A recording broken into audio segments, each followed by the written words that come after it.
Signature TV, news in your pocket. Well, in the recent development, Nigeria and Brazil have signed an air service management sort of agreement whereby they have paved the way for direct air travels between the two nations. Well, today we're going to be discussing the implications for foreign languages, diplomatic ties, and of course cultural diplomacy.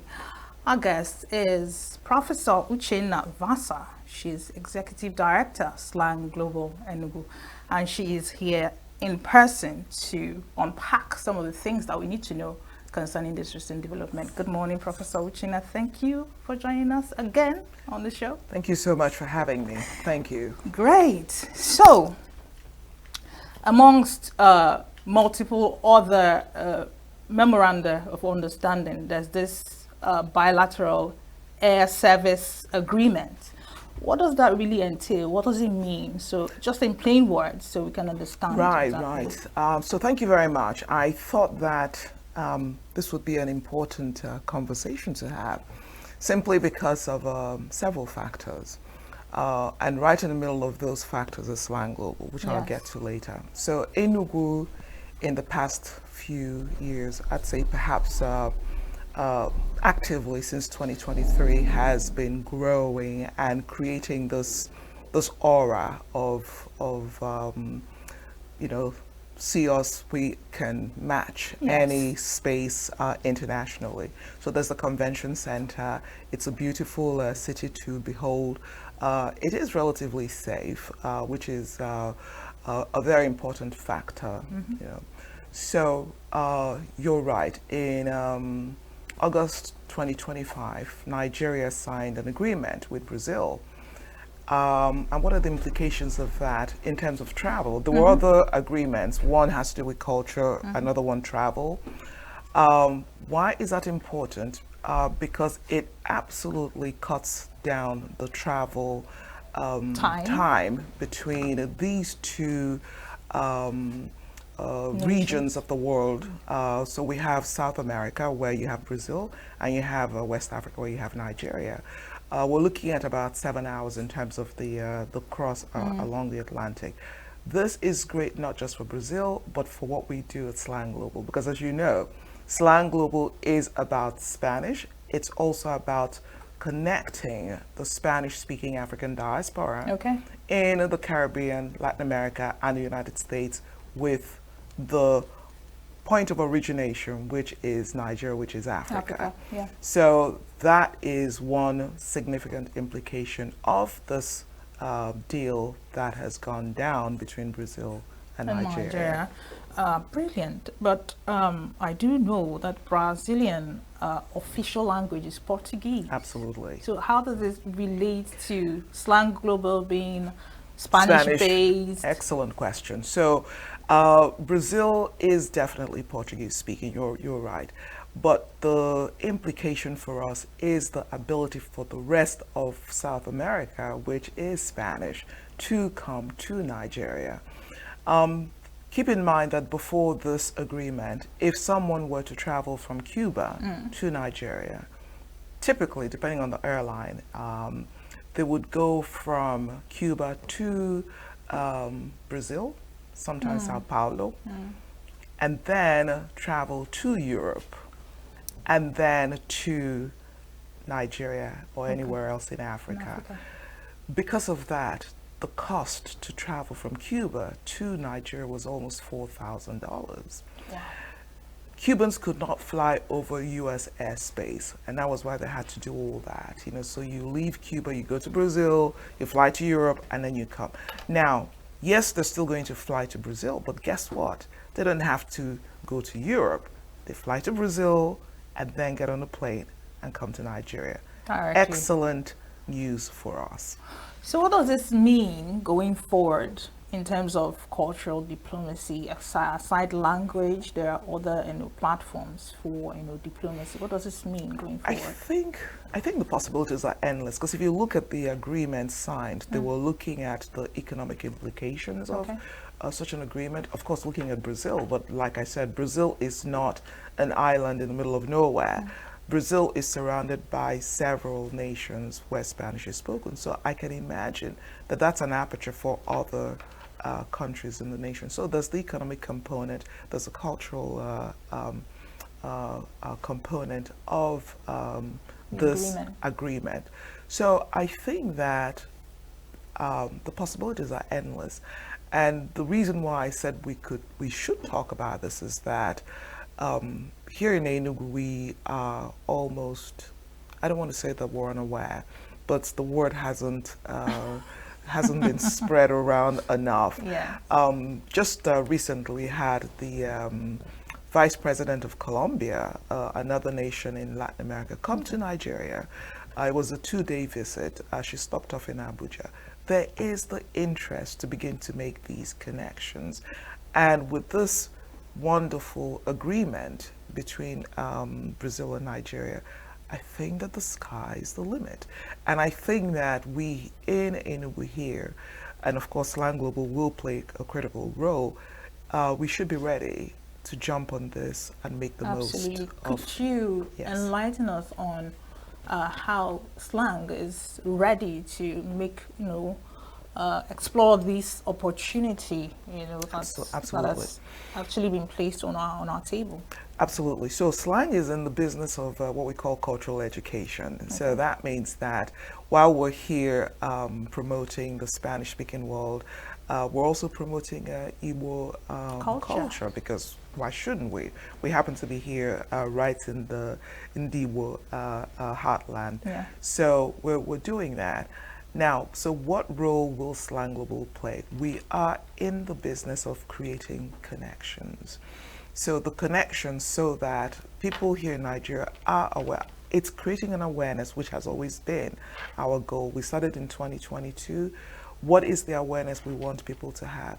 That there is a world out there. Yes, the world speaks Spanish, but it's a world that actually has a lot to do with us.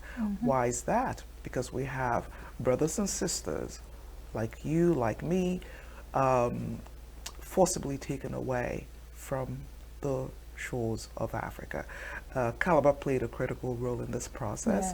Yes. We call the Bite of Biafra another outlet for the millions of Nigerians that left the shores around here and went to America. Now, what do we know about these people and the descendants? Not very much.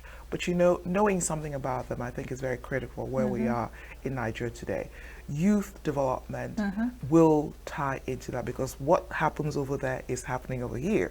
The reason why there isn't any communication is because of Spanish, the language barrier. What's happening to women over there is happening to women over here. So again, we're creating an awareness, trying to say to Nigerians that, you know what, this is not an isolated space. Yeah. We need to be international. Let's not just look at Europe or the other America where English is spoken.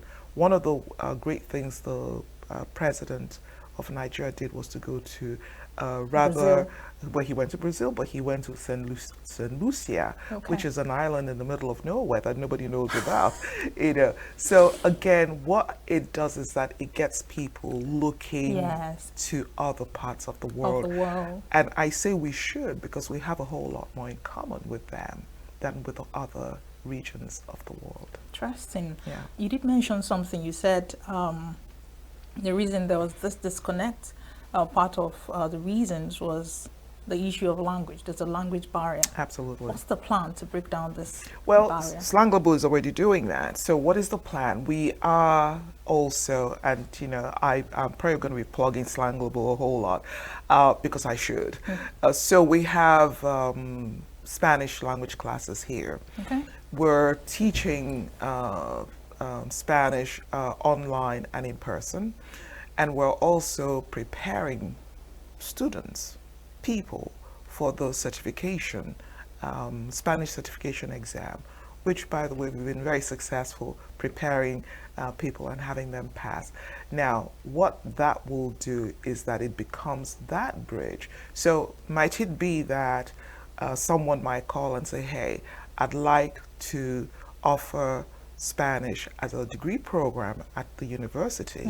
That would be an excellent next step. Great, you know, great. for what we're doing. Because you know what? 600 million people almost in the world speak Spanish. Yes, and we should. Are you sure of the numbers? 600 absolutely, million? Almost 600 Wow. million people. Spanish is spoken in 20 countries, or 21 if you count Puerto Rico. United States is a heavily Spanish language nation. So it is spoken by almost 600 million people in the world. Yes. So wouldn't it be nice if someone listened to this program and says, I would like to explore Spanish as a program. And Nsukka had it once upon a time, but it kind of went nowhere. Nnamdi Azikiwe University has a Spanish program also, and in Awka. So let's do that, because we don't want to be left behind. And like I said, language is one of the reasons why, but also because when people see someone like you who speaks Spanish and the person says, guess what? I have the same problems as you have. The reason why you haven't heard about my problems is because I speak Spanish and you speak English. How about finding a common ground where I can tell you my problem, you can tell me yours, and then we find a solution.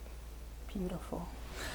All right. So Brazil is known for her very lavish and flamboyant carnival, right? Are we looking to see some of these things, down here in Nigeria, given, the signed agreements? Well, you never know. Or how about people doing tourism travel to visit Brazil during the period of Carnivals? That would be great. With flight time down to 7 hours, it's almost like going to the UK. Absolutely. UK is about 6 hours. 6 hours and change. So 7 is fantastic. So hey, how about let's find a travel industry that's going to create these packages for Nigerians to go to Brazil, and then maybe when they learn about the carnival, they can bring back, because we have great festivals in Nigeria.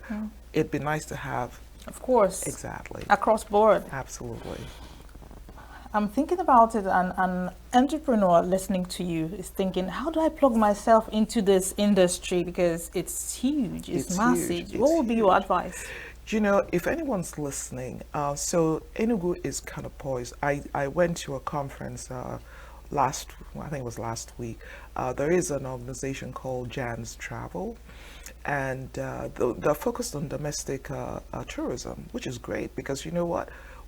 People need to come and see what we have to offer in Nigeria. Absolutely. So someone like that, or an organization like that, can actually plug into this process, because they will make it possible for Brazilians to come and see what we have here. Yeah, granted that Brazil has a lot of Yoruba-speaking people. Yes, they do. However, what we have to offer as Igbo-speaking, or the Southeast, or however you want to expand on it, is so tremendous that any organization involved in tourism should be looking at this wonderful agreement that was just signed. Brazil has 221 million people.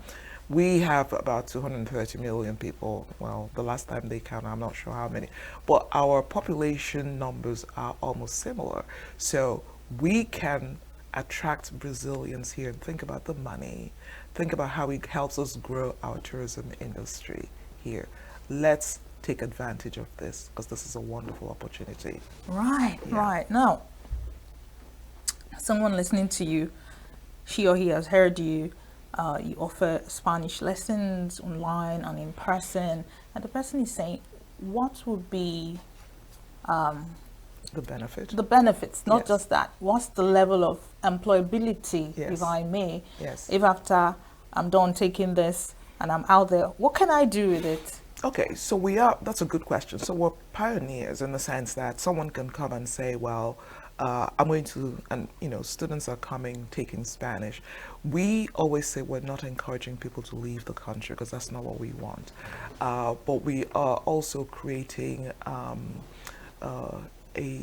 profession, a crop of people. So when they finish, which is why I said if anybody's listening, if you have a private institution, try to get Spanish to be on the curriculum. We will train the teachers to teach in those schools. That's employment. And this is the beginning. It can grow. I need the buy-in of the public and the private sectors. If we do, that's a potential for employment. Let's not, sometimes people say, well, what can we do? We seem to be saturated in our focus. Spanish is an opening to all kinds of things. Travel to, with this arrangement between Nigeria and Brazil, travel to Colombia becomes a possibility because Colombia is north of Brazil. Travel to Venezuela is a possibility. Venezuela is north of Brazil. If you want to go to Argentina, it's south of Brazil. Uruguay is another place that is full of black people. So the possibilities are endless. So we go to them, they come to us. They're looking for, this is actually so fantastic. I'm not quite sure if I'm saying this. It's the first time that someone has said, I think many years ago, there was something called, I think maybe it was Varig. It was a Brazilian airline. It came to Nigeria, but I'm not sure how it did it, whether it flew across the Atlantic Ocean. But this is one that has the potential to open markets, to create markets, between South America and Africa. I think we should explore this some more. So anybody who's listening, go do your research. There are all kinds of things that can be done with this. Yes. Now, you did mention that there's a huge need for the buy-in of stakeholders, government, private individuals, organizations. Absolutely. Now, is Slang Global involved in any form of advocacy? Because if there's awareness, there must be some form of advocacy attached to it. Absolutely. Tell us about that. Well, that is an excellent question, and I would say that because we realized that we're the newest kid on the block, we needed to save our energy in a way that when the time comes, this is not a process that is rushed. This is our third year. What is the advocacy? It's theoretical in the sense that we're ready for it. But I think that we're also right now in the business of creating a very subtle but consistent, actually no, not subtle, that's not it, a consistent, like a trickle, but it is happening. People who didn't know anything about Slang Global 2 years ago know about us now. So I for one. yeah, I'm a witness. Exactly. So the advocacy is there, but I think we don't want to beat people over the head with it. I think people need to understand it and come to the process with it. With us, yes. Yeah. So looking forward, say in 5 years or in 10 years, how do you see this agreement, this channel that has been opened between the two nations? How do you see it benefiting Nigerians? Generally. Yes, generally, I'm actually thinking that a place like Lagos might be several steps ahead of us, because for obvious reasons. Yeah. So we are not right. We're not holding it against anyone. Exactly. So there's a Brazilian presence in Lagos. There's a Yoruba presence in Brazil. And so this right off the mark is going to, because when you think of the Brazilian religious framework, which is based on the Yoruba traditional worship, the Yoruba deity, exactly. So they have something they call candomblé, and that already has a lot of Yoruba input. So I can imagine, and I think it's Oshobo. Oshobo, I think, is the place where they have the. So I can see many of them getting ready to come to that. So that's great for the Lagos segment of Nigeria. But what can we do here? Obviously, slavery started in the 16th century, it started from here. A lot of Igbo people were taken as slaves. Granted, many of them went to the English-speaking Caribbean regions, but we'd like to imagine that a few of them went to Brazil. But perhaps because of the numbers, they were absorbed by the largely Yoruba population, and they came later. So which is why there's a strong Yoruba presence in, But there's actually nothing wrong with that. We simply borrow that and ask them to, okay, you've seen Lagos, great. Now come see what we have in Enugu, and because again we have so much to offer here, the topography, the festivals, all kinds of things that people want to know. Let's not be afraid to share what we have here, because we have a heck of a lot. Before we let you go, yes, I have one more personal question. Tell me, because I'm really big on education, right? So, what does this mean for education? I mean, mainstream education, not just about outside of the four walls of a classroom. Is there a possibility that Portuguese, Spanish can be integrated into the school's curriculum? Are you looking to what starts, yes, aspects? Tell us about it. Yeah, well, that would be great, because lately I read that some schools are incorporating Chinese into the curriculum. So kudos for China, because they've been very aggressive. You mentioned advocacy. One of the things that we're trying to do is also to get the countries where Spanish is spoken to recognize that it's not enough. So we have, for example, Spain is here, they have an embassy here, Argentina has an embassy here, Mexico has an embassy here, Cuba has an embassy here, Colombia has a consulado, like a consulate. Yeah, but what they say to me is, well, we want Spanish in Nigeria. And I say to them, well, look at what China is doing. China is really aggressive. So because if you want people, like I mentioned, almost 600 million people speak Spanish. That's a huge number.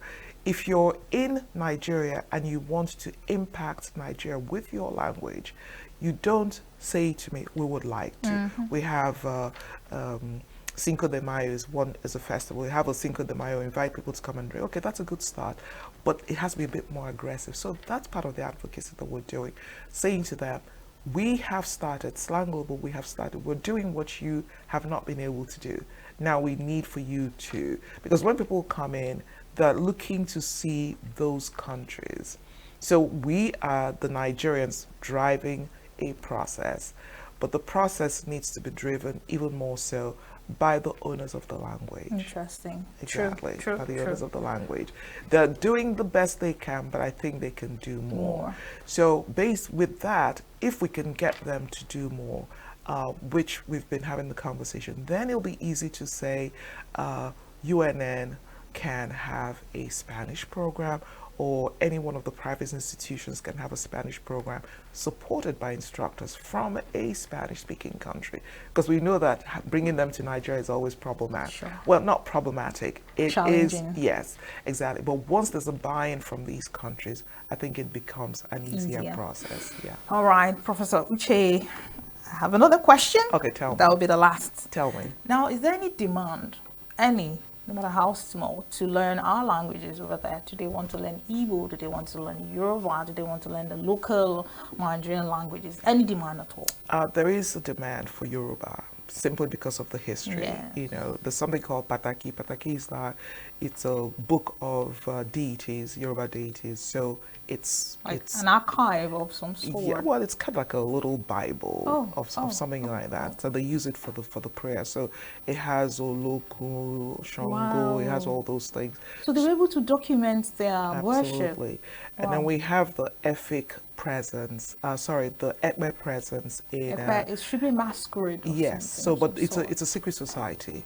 So it is present in Cuba. So, but in Cuba they don't call it the Ekme Secret Society, they call it Abakwa. Okay. Again, that has preserved all of the, and they still chant in the language that they brought from, from Ibibio. Wow. That's what they use. So to answer your question, we can create the demand, because one of the things we're doing is we're telling them about Igbo culture. And why we tell them about Igbo culture? Because we're saying to them, Igbos actually left their shores and came over, but they've blended in. They've been acculturated, assimilated, but we can still. So we will create the demand because we're now in the space, and we are telling them that what we have seen here is absolutely fascinating. Which is why, again, I go back to the travel. We've told them. We've had online presentations and seminars and all that. This is now the first time we're going to find a way to get them to come to Nigeria, because it is now a very, very plausible thing for them to imagine. So this is great. Thank you so much, Professor Uchenna Vasa, for your very deep insights in the subject matter. Thank you. So I much. enjoyed myself thoroughly. Well, I think maybe the next time I should, because our salsa Yes, already. I do. We have programs to the audience listening. We have programs every day of the week. Come get to know us, get to know what we're all about, get to know about Latin America, the Caribbean, all the Spanish-speaking countries, particularly the Afro-Latinos, people like me and you walking around the streets of Brilliant. Enugu. Thank you so much. Don't go anywhere. New Day continues after this break. Stay with us. The way we see the world shapes the way we change it. Gender isn't just a checkbox, it's a lens. One that helps us understand the world more deeply and act more fairly. Gender Perspectives, a program for those ready to see more, do more, and be more. Designed to challenge assumptions, ignite conversations, and build inclusive solutions across every sector of society. We are not, fighting the men. We are not saying we are equal in terms of rights.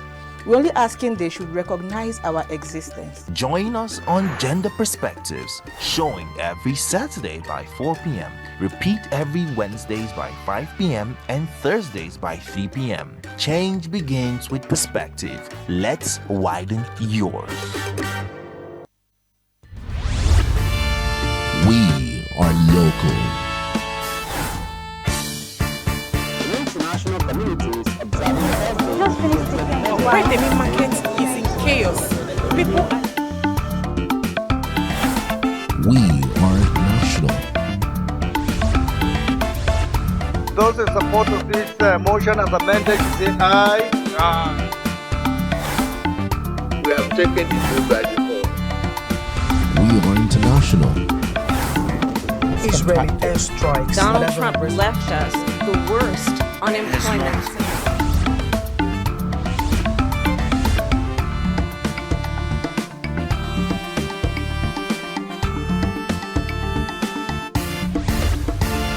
Signature TV News.